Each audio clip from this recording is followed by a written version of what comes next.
할렐루야. 사랑하는 대강의 가족 여러분, 오늘 하루도 하나님의 말씀과 동행하는 삶이 되길 소망합니다. 오늘 함께 나눌 하나님의 말씀은 마태복음 6장 28절에서 34절 말씀입니다. 또 너희가 어찌 의복을 위하여 염려하느냐? 들의 백합화가 어떻게 자라는가 생각하여 보라. 수고도 아니하고 길쌈도 아니하느니라. 그러나 내가 너희에게 말하노니 솔로몬의 모든 영광으로도 입은 것이 이 꽃 하나만 갖지 못하였느니라.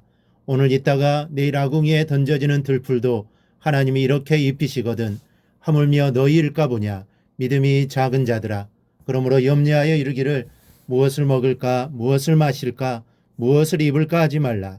이는 다 이방인들이 구하는 것이라. 너희 하늘아버지께서 이 모든 것이 너희에게 있어야 할 줄을 아시느니라. 그런즉 너희는 먼저 그의 나라와 그의 의를 구하라. 그리하면 이 모든 것을 너희에게 더하시리라. 그러므로 내일 일을 위하여 염려하지 말라. 내일 일은 내일이 염려할 것이요 한날의 괴로움은 그날로 족하니라. 아멘. 오늘 읽은 말씀은 의식주에 대한 걱정이 부질없다는 것을 일깨우는 말씀으로 시작하고 있습니다.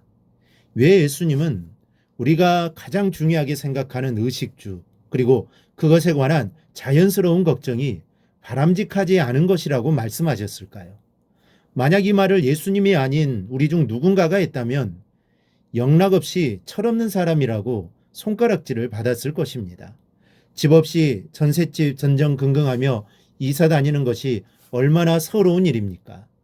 그리고 자녀들을 키우는 부모라면 무엇을 먹이고 무엇을 입힐까 걱정하는 게 당연하지 않습니까? 이런 걱정은 누가 나를 근심시켜서가 아니고 자연스럽게 생겨나는 걱정입니다. 그런데 오늘 예수님의 말씀은 이런 염려들을 무시하며 살라는 말씀은 아닙니다.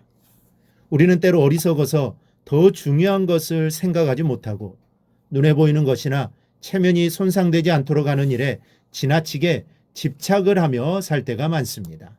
먹고 마시고 입는 것보다 더 중요한 것은 몸과 목숨인데도 우리는 마치 우리의 몸이나 목숨보다 입을 것, 먹을 음식이 더 중요한 것처럼 살 때가 많다는 말씀입니다. 오늘 예수님 말씀의 요지는 바로 그런 음식과 의복의 문제가 몸과 목숨의 문제보다 중요하지 않다. 그러니 그런 문제는 하나님께 맡기고 너희는 하나님의 나라와 하나님의 의에 대해서 염려하라는 것입니다.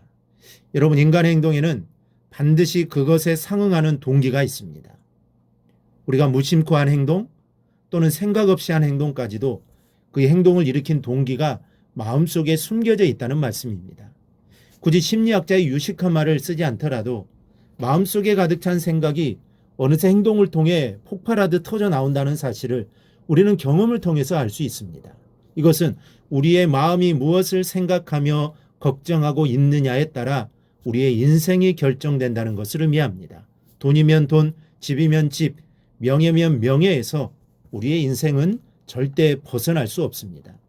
실제로 어떤 부인은 남편의 박봉으로 집을 마련하기 위해 평생을 절약하며 살았습니다. 모든 생활을 내 집 마련을 위해 조정했고 그러다 보니 밥 한 끼 마음 놓고 먹어보지 못했다고 합니다. 외식은 상상도 해보지 못했고 겨울에는 난방비를 줄이기 위해 연탄불을 막아놓고 살았습니다. 그런데 불행하게도 그 부인은 그렇게도 소원하던 내 집을 미처 마련하기 전에 영양실조로 인한 악성 빈혈로 죽고 말았습니다. 그 후에 그 집에는 새로운 아내 새엄마가 들어왔는데 그 부인은 적당히 삶을 즐기면서 전셋집이지만 불평하지 않고 살았습니다. 그 덕분에 아이들은 좀 더 좋은 반찬과 좋은 옷을 입고 더 따뜻하게 살았다는 것입니다. 내 집 마련을 위한 근검절약이 무모하다는 것을 말씀드리려고 하는 것이 아닙니다. 우리가 본의 아니게 잘못된 것에 매여 노예가 될 수 있고 그것 때문에 인생이 엉망이 될 수 있다는 점을 말씀드리고 있는 것입니다.